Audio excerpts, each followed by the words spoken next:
200 kilometre পথ পাড়ি দিয়ে আইছি এই রসমালাই খাইতে। আঙ্কেল, প্রায় 200 কিলোমিটারের মতো ঢাকা থেকে বগুড়া আসছি আপনার এই রসমালাই খাইতে। বলেন বলেন। এই রসমালাই কত করে কেজি? এখন 360 টাকা কেজি বিক্রি করি। আপনি এই যে ছোট বাটিতে আমারে দেন তো খাই। আচ্ছা দিচ্ছি, দেন। এই বাটি কত? এক বাটি 90 টাকা 250 গ্রাম। আমি আপনার এই রসমালাইয়ের ভিডিও দেখছি, আপনি নাকি আগে দোকানপাট ছিল? অনেক ছিল। আমার বড় ছেলে ডাক্তারি পড়তে ছিল, অ্যাক্সিডেন্ট মারা যাওয়ার পরে ব্যবসা নষ্ট হয়ে গেছে, দোকান তখন সব ছেড়ে দিচ্ছি 360 টাকা। আর একটা ছেলে ডিপ্লোমা পাস করছে। ডাক্তারি পড়তো? হ্যাঁ ডাক্তারি পড়তো।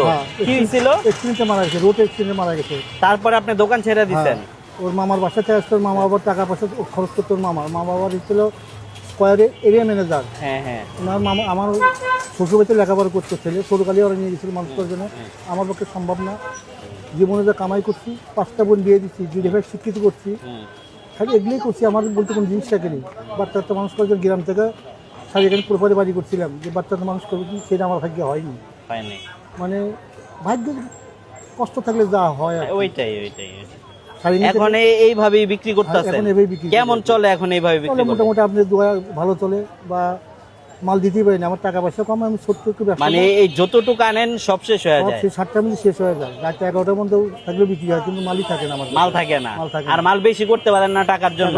আচ্ছা, এক বাটি দেন, আমি একটু খাই আপনার এখান থেকে, দেখি কেমন। আপনার এই রসমালাইর কথা আমি অনেক শুনছি। এক বাটি কত? 90 টাকা। কি লোভনীয় রসমালাই। বিসমিল্লাহ।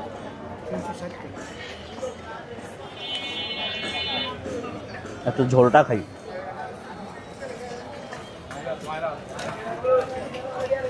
আসলেই মজা। আমি মাতৃভান্ডারের রসমালাইও খাইছি, আর ওনারটাও খাইলাম, কিন্তু ওনার এখানে সবচেয়ে বড় ব্যাপারটা হইতেছে, এই দেখেন সরগুলা, এই দেখেন সরগুলা পুরো একবারে দেখা যেতেছে। দেখেন কত বড় একটা সর পাইছে, পুরো দুধের সর। উনি কিন্তু মানে যে বলছে যে পুরো একবারে সব দুধ, অন্য কিছু মিশায় না, ভেজাল করে না, এটার প্রমাণ এই দেখেন সর। আজকের ভিডিওটা এই পর্যন্তই। ভিডিওটা ভালো লাগলে লাইক কমেন্ট শেয়ার করবেন, আইডিটাকে ফলো করবেন। ভালো থাকবেন সবাই, আল্লাহ হাফেজ।